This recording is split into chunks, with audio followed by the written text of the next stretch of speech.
ஹல்லேலூயா. கர்த்தராகிய இயேசு நாமத்திலே வாழ்த்துகிற வரவேற்கிறேன். சங்கீதம் 55:22 கர்த்தர் மேல் உன் பாரத்தை வைத்துவிடு, அவர் உன்னை ஆதரிப்பார், நீதிமானை ஒருபோதும் தள்ளாட மாட்டார். நம்ம நீதிமானாக இருக்கணும். சங்கீதக்கார தாவீது எழுதியிருக்கிறார், நானும் தேவனை நோக்கி கூப்பிடுவேன், கர்த்தர் என்னை ரட்சிப்பார். அந்தி சந்தி மத்தியான வேலையிலும் நான் தியானம் பண்ணி முறையிடுவேன், அவர் என் சத்தத்தை கேட்பார். நம்ம ஜெபிக்கணும். அந்தி சந்தி மத்தியில் எப்பொழுதும் ஆண்டவரை நோக்கி பார்க்கணும். இரவு விழித்திருந்து ஜெபிக்கணும். கொஞ்சம் ஒரு மணி நேரமாவது விழித்திருந்து இரவில் ஜெபிக்கணும்.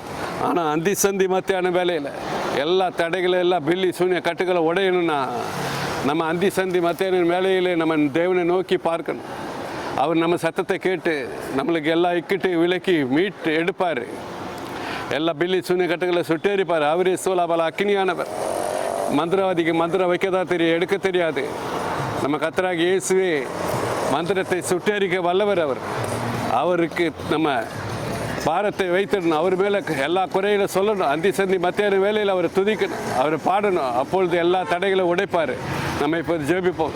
எங்கள் அருமையான பரலோக பிதாவே, ஒவ்வொரு குடும்பத்தில் உள்ள எல்லா பில்லி சூன்ய கட்டுகளை சுட்டேறித்து விடுறாங்க. எல்லா மாந்திரிய கட்டுகளை சுட்டேறிப்படு, எல்லா தடைகளையும் நீக்கி போடுங்க. ஆசீர்வாதம் இல்லாத வீட்டில் ஆசீர்வாதம் இறங்கட்டும்.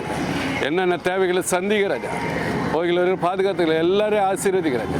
எல்லாரையும் ஆசீர்வதிங்க. இயேசு நாமத்தை ஜெபிக்கிற ஜெபங்களில் பிதாவே, ஆமேன். ஹல்லேலூயா. ஸ்தோத்திரம்.